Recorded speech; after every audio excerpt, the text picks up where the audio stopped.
قال رسول الله صلى الله عليه وسلم أحب الأعمال الله أدومها وإن قل أو كما قال النبي عليه الصلاة والسلام মদিনার নবী বলেন আল্লাহ তাআলার নিকট ওই আমল সবচেয়ে বেশি প্রিয় যাহা সদা সর্বদা করা হয় যদিও তাহা অল্প হয়।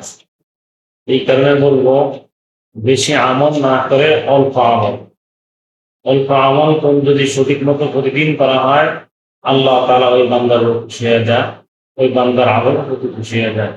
এরা সবসময় আমল অল্প অল্প করে করা, অল্প অল্প করে আমল করলে শরীরে ক্লান্তি আসে না, শরীরে কষ্ট হয় না এবং প্রতিদিন করা হয়।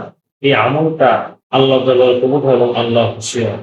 আল্লাহ রাব্বুল আলামিন আমাদের সবাইকে যেন প্রতিদিন আমল করার তৌফিক দান করেন।